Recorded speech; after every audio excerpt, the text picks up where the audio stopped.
Go ahead and start, Amy. Hello, everybody. I'm not very accustomed to doing this type of presentation, so you and I will be learning together. My name is Amy Henningsen. I'm an occupational therapist. I've been working for approximately 30 years and in a variety of settings with developmental disabilities. And I've been working in the area of assistive technology since 1986. Currently, I'm working for the Utah Assistive Technology Program, who is putting this presentation on today, and also the Up to 3 Early Intervention Program. And our topic today is switches, and switches are an interface for individuals who have severe physical disabilities or severe cognitive disabilities. What it does is it bypasses the need to do any type of complicated movement patterns that may be impossible for them to do. So I guess the first thing that we could do is talk about what a switch is. And I have an example of what they call a buddy switch here. And basically what a switch is it's an electrical, mechanical device which is used to activate an electrical, which activates an electrical signal. See, I'm nervous, you guys. I'll try to settle down here. It works by opening and closing. So when the switch is not activated, when it's just sitting there, it is open. That means the signal cannot get through. When you activate the switch and push it, it closes the circuitry and it makes the device or whatever you're using work. So that's how those work. There's a couple other aspects with switches. We have what they call momentary control or latch control. And we're going to show you a PowerLink 3. This device lets you either do the latch or the direct. This would be a direct. I hit the switch. Oops, I'm afraid you can't see my lights. And I have some lights hooked up that would go on. If I do the latch device, when I hit the switch, it goes on and stays on until I hit it again. So that is how latch or momentary switches work. That's the difference between them. And a lot of that depends on the type of individual you're going to be working with. So to get into the assessment part of using switches, number one, the goal is not to use a switch. The goal is to accomplish a certain activity. For example, for young children, it might be play. So we may have a device like this that allows a child to hit a switch, which turns on a fan and plays music to reinforce them for hitting the switch. For other individuals, you may have environmental controls. For a person who is cognitively intact and may have, say, for example, multiple sclerosis, you may have a device like these that plug into the sockets at your home. You plug these in and you plug your lamp or your blender or your radio into the outlet. And they're color-coded, so the blue would go with the blue switch. So you operate the blue switch and it would turn on your light. So that is a latch control. So there's a lot of different applications, and we're going to get into more of those later. So when you're looking at doing an assessment for switches, the number one aspect that you're looking for to begin with is positioning. And as an occupational therapist, I do a lot of work on positioning in wheelchairs and other types of equipment. So, you know, this workshop today is much too short to get into all the aspects of positioning. So we're going to kind of bypass that, other than saying that you want to put the person in the most optimal position that you can. Also, you may want to look at alternative positioning. You may want to have someone who is working in a stander, or you may have someone who, a child that is in a side lier, which is an advantage because the child has nice visual regard to the switch and also they can bring their hands to midline, so that may be a nice position for a child. Prone on their stomachs, if you have them on a wedge or something like that, that's a nice position because the kids are able to lift their heads, hit the switch, and watch the action. So there's a lot of different aspects of positioning you want to get into.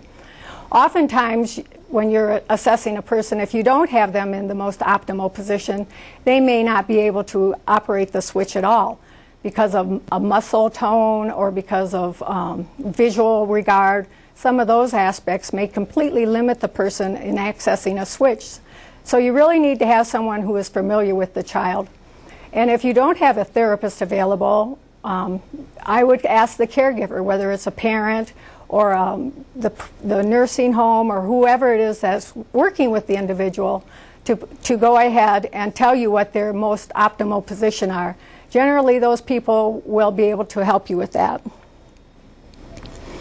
The next thing you want to look for is a movement pattern, and you want a consistent, reliable movement pattern that causes the least amount of fatigue. When you're using a switch, say for someone who has ALS, they may not be able to repeatedly hit a switch. Therefore, what you'd want to do is be able to put the switch in a location where they just have to make a minimal movement so they don't fatigue.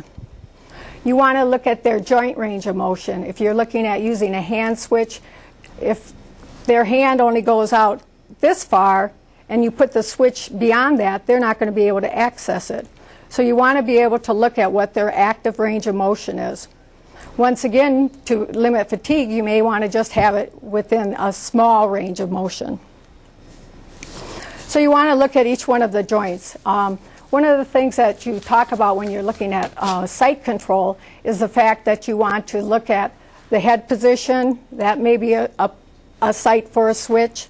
You may want to use a shoulder that would go back and hit a switch, an elbow. Any number of those body parts can be used to activate a switch. The control site is where you are activating that switch, and you may have one control site or you may have multiple. If you have someone who has a lot of involvement, ALS, which is also known as Lou Gehrig's disease, where a person is losing all their muscle control, they may be able to just move a little bit. So you may want to use an eye blink switch or sip and puff type of switch, because the respiratory system is one of the last systems that they lose. The hand is the most common site. Obviously, we all use our hands, and that's the site that we're most familiar with. But you may want to use the other sites, the head, shoulders, elbow, knee, or foot. And you have small muscle movements. For example, if you have someone who is just able to pinch their fingers or tap their fingers, there are little switches that you can position right by the tip of their finger. Or if you have someone who has a lot of movement, someone who has fluctuating muscle tone, you may want to have a switch like this Wobble Switch. So as they hit the switch and they use a lot of ungraded movement, they don't break the switch and they don't knock it out of position. So you really have to look at the quality of the movement that they have. We're going to go ahead and get into the different types of switches. And the simple switches are the ones that you push. You may push it with any one of those control sites. So when we are looking at the different switches, I gave you a handout that says characteristics of the switches.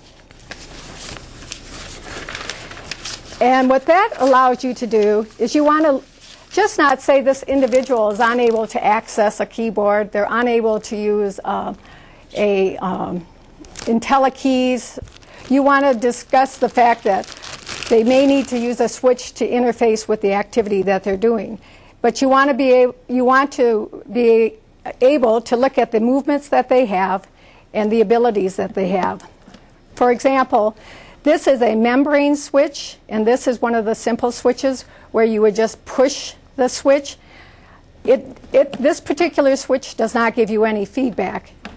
Many of the switches, they'll either have a click, they may light up, they may vibrate. This particular switch is just a flat membrane switch, and whatever you would turn on and off would be the feedback that you got from that. The target size, is about 2 inches, and it's nicely colored so you can have a nice target to look at. And those are some of the features you want to look at. If you look at the characteristics of switches that I gave you, you want to look at the physical size of the switch and the type of feedback. And like I said, on this particular switch, you do not get feedback.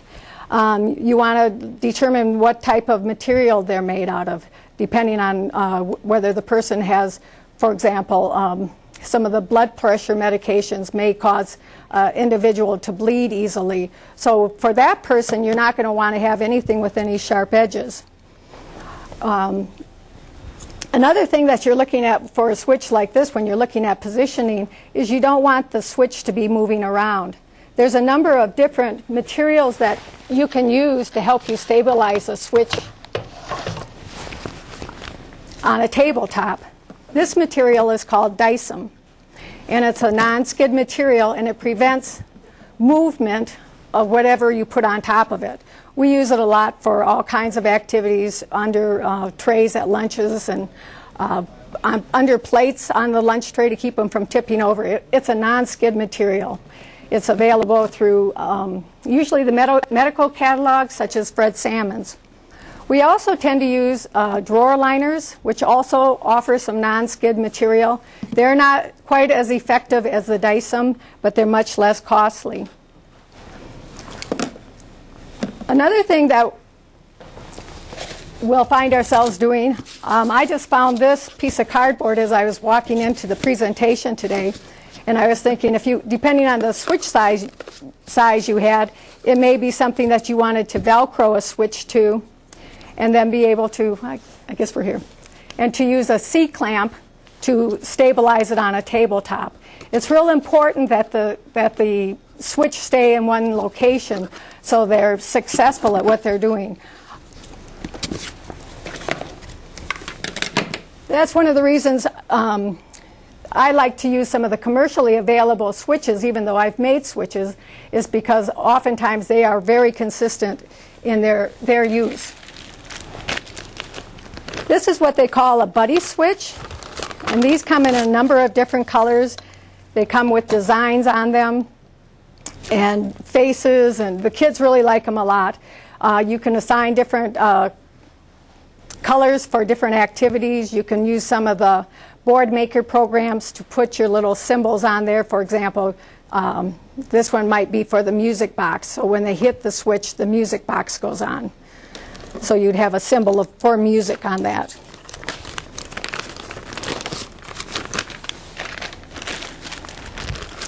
Another simple switch is what they call the soft switch.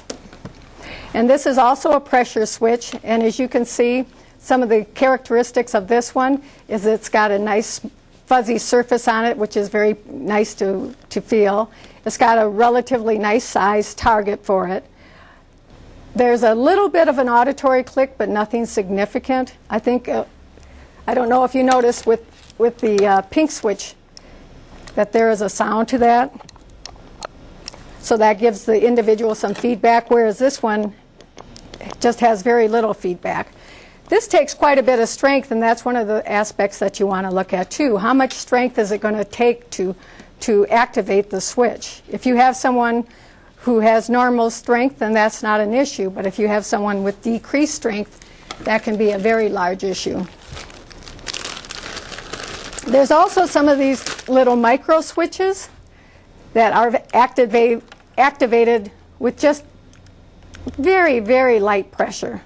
So for this particular switch, if you have someone who has a lot of weakness or limited movement, this would be a very nice switch in order to activate the device that you have it hooked to. It's also, if you were using this for a child, would be quite a small switch. It would be kind of a more difficult switch to operate.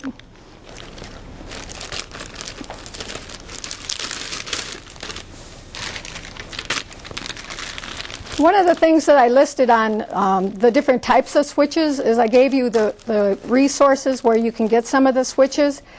But I just want you to know that these are just a few of the switches that are out on the market. There are so many switches, and if you have a particular person who needs a certain type of switch, they're out there. This one is also a very small target, but it's much harder to activate than the last switch was. It takes much more pressure. So even though it's small in its size, it requires more strength. Another type of switch that we have are what we call lever switches. And a lever switch works off a certain point like a lever. So on this particular one, you can see that it's stabilized here and that the part of the switch that is activated is at the end of that. So you have a lever action which helps reduce the amount of pressure that you need. This one also has an auditory click. So that gives some feedback to the individual. It's a nice red color, is very easy to see, and that would be a very nice switch for a lot of individuals.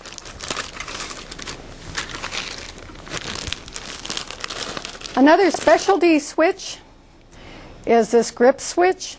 This particular switch is activated as you squeeze it. So you would squeeze the handle and it would activate the switch. This would give you what they call kinesthetic feedback. That's more of feeling the movement, and having the pressure gives you that type of feedback. But once again, you're not getting any auditory feedback using that.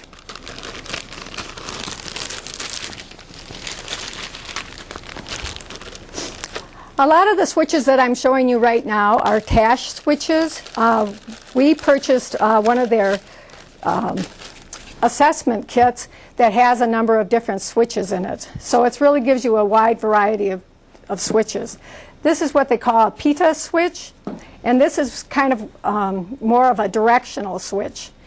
So you could actually operate a wheelchair with this particular switch because it has the 4 different movements plus a center one. For example, if you're going forward, you would hit the switch in the middle to go backwards. So this could interface with a wheelchair if you had someone who was unable to have the range of motion to operate a standard joystick. It works very well for some individuals.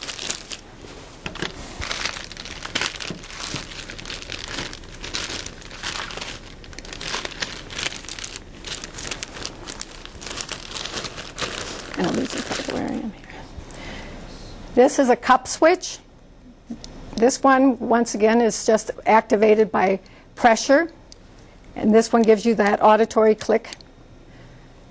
So depending on, say if you had someone, maybe this would be a nice elbow switch, so you could put it on their wheelchair so it's positioned in such a way that they could access it.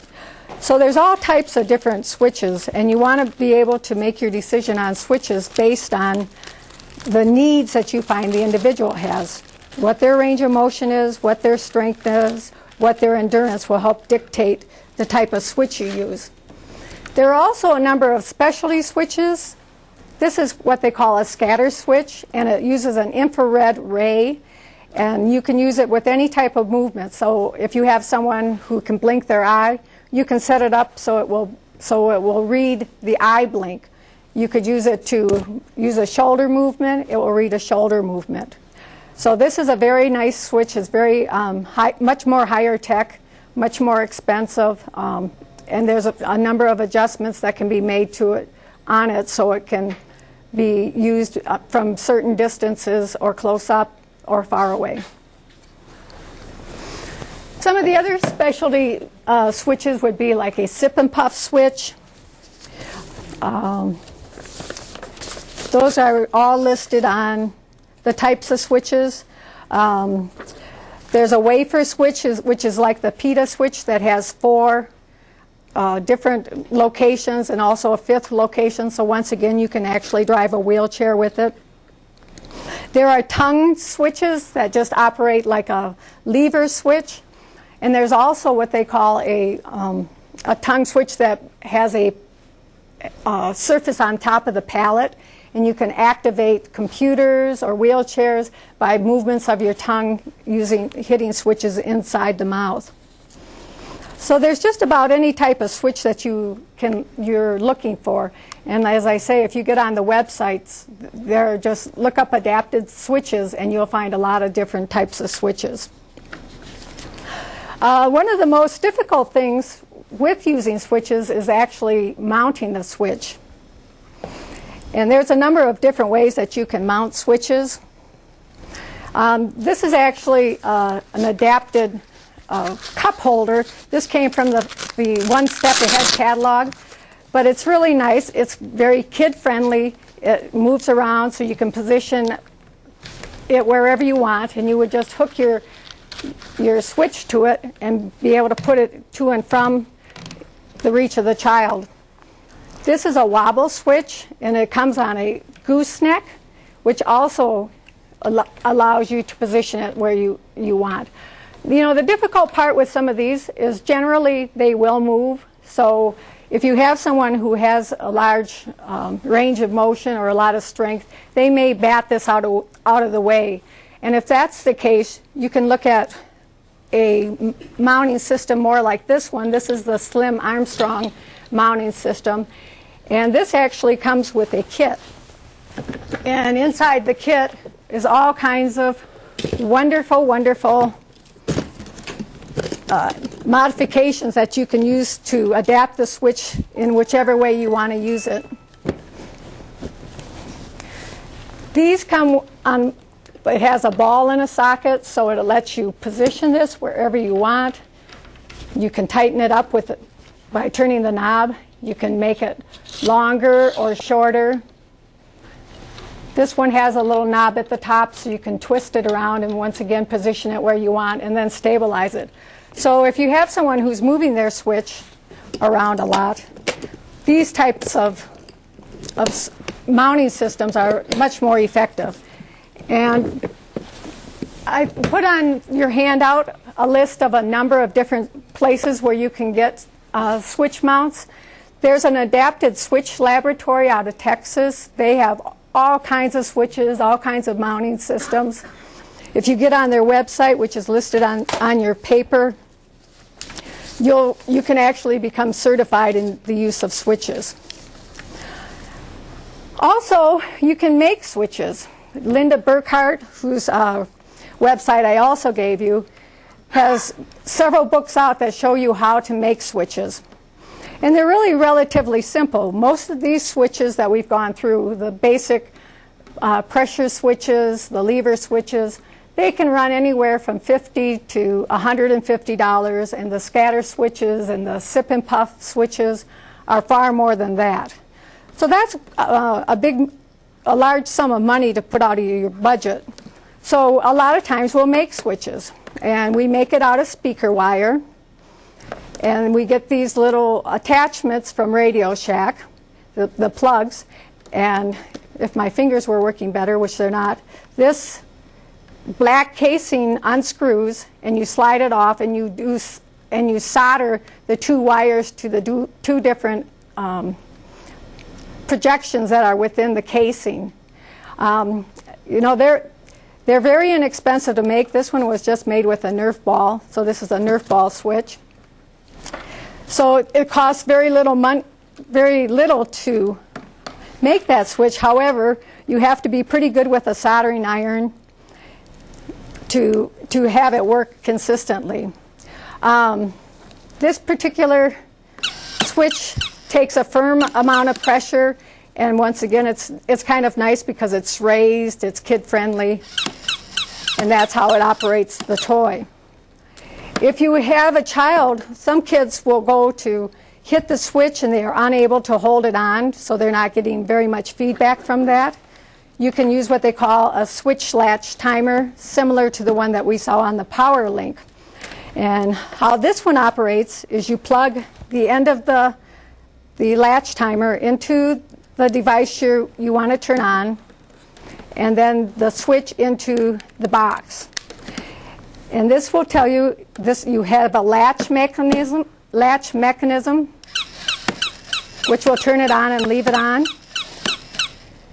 Or you can do switch training with this. This goes from 1 to 60 seconds. So if I have a child who hits the switch, I'm giving them enough feedback so they want to do it again. And after a short period of time, it will turn off. The power link actually has the timer, so you can go anywhere from seconds to minutes.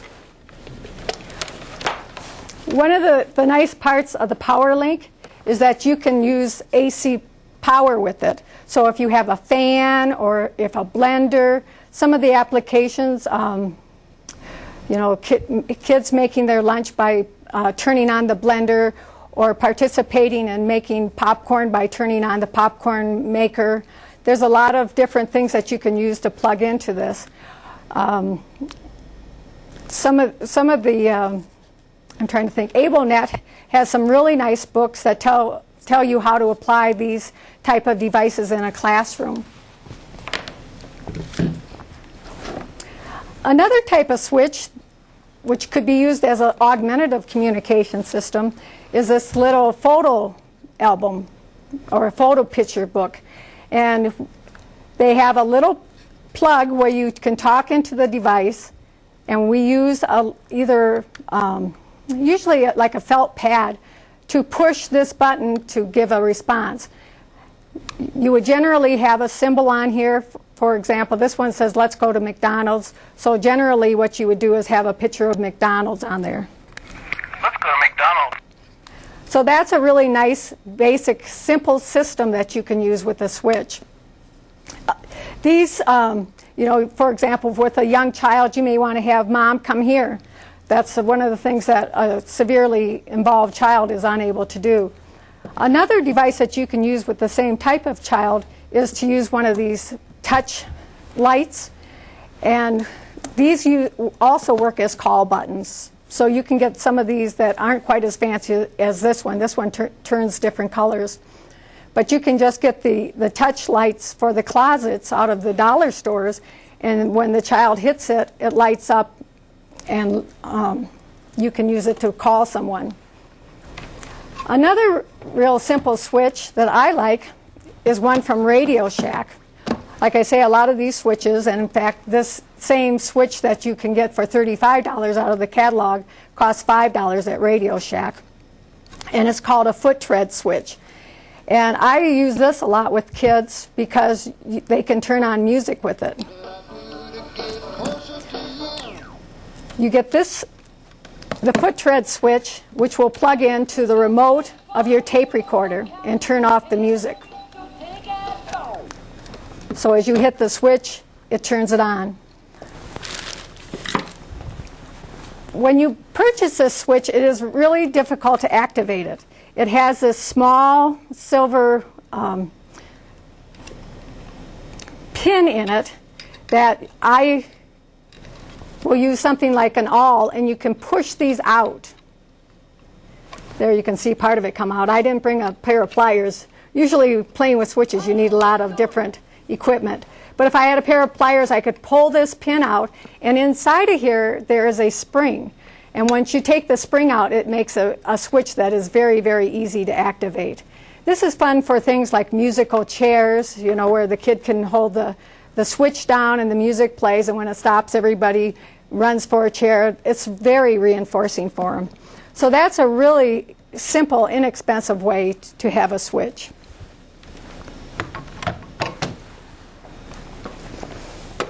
Some of the other applications that you can use switches for are for environmental controls. I showed you the one earlier from Tash that had the 4 different switches. And this is another one called Mini Relax, and this one is specifically for the TV. It's got the little plug right here on this side, and it scans through the different choices. And as it scans, you hit it again, and it will turn on the TV, change the channel up or down, change the volume, or mute the TV. So that's another one that's very nice. This particular one we use for an individual who had a C2 spinal cord injury. Therefore, he wasn't even able to move his head too well independently. So he was using a sip and puff to activate this through scanning. Another aspect of using switches in terms of placement is whether they're up, whether they're flat, or whether you have them on a little bit of an angle. When you have them angled, visually they're able to see the switch better, so they can, it's just an easier switch to hit. Also, if you have someone who has limited movement, sometimes the flat switches are difficult for them to activate. This one, the characteristic here is it's a tactile switch. It's a big surface, and it's got the suction cups to keep it from moving around as the child plays with it or the adult. This was another piece of cardboard that I just found as I was coming in to do this presentation. And this is very nice because it's angled. And one of the pieces of equipment that we use all the time, which I can't locate at the moment, but you're very familiar with it, is Velcro. So you would take a piece of Velcro, hook it on to the side so it's curved, and then mount your switch onto it. And that would be a very easy way of making a flat switch into a angled switch. Another thing that I've done with switches is I have put them inside of Rubbermaid boxes. If I have an individual who, for example, if I had the tape recorder and I had someone who was using the switch but had a tendency to throw the tape recorder. I've worked with these type of individuals. So what you can do is you can actually put this inside of a Tupperware. I mounted it on a piece of wood so I could clamp it onto a surface, mounted the switch onto the same piece of wood, and so everything is attached to a surface and they can't knock it away and knock it over.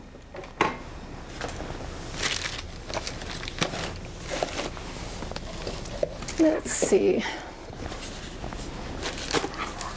I'd like to go through just some of the different uses for switches. Augmentative communications systems you use with switches. You can do a variety of scanning. You can do what they call linear scanning, which is just going across. You can do row column scanning, where you hit the device twice, once when you want it to go across and once when you want it to go down.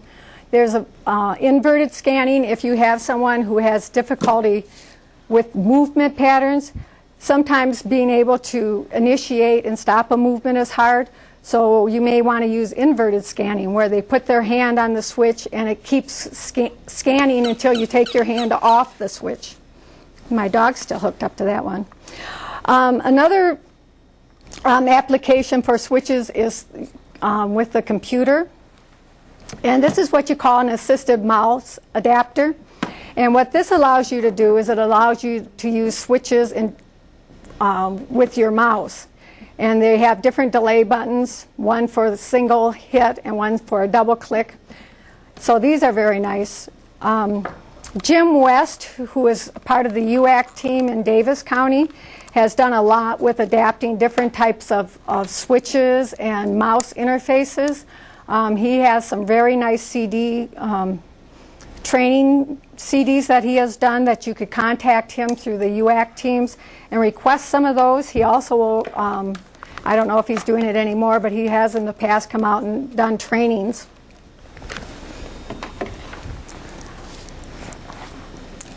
So there's all types of different applications. This is a really nice CD that came from Tash. This is a switch edition, and what it does is it shows you how to assess and use switches.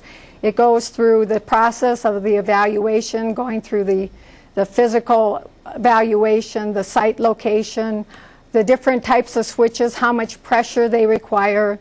They go through the mounting system. It's a very nice interactive CD. So you can request that through TASH, the step-by-step guide to assistive technology. And I think that's, in a nutshell, what I have to go over with you. Probably the toughest thing with switches is when you have someone who really has a lot of limitations and you want to be able to hook up the switch. It can be very, very difficult to actually assess where you want to have the control site. Sometimes you want to have two control sites. You might want to have one that does one thing and another one that does something else because of the fatigue factor. A lot of times now with the powered mobility, those chairs already come with a control box so you can interface switches with them and run them with switches. So I think we will stop there. I gave you a number of resources that you're welcome to look up on the web. And we just wanted to remind you that this was hosted from the Utah State AT program. And we would like you to fill out your evaluations. And I guess at this time you could turn off your high resolution screen.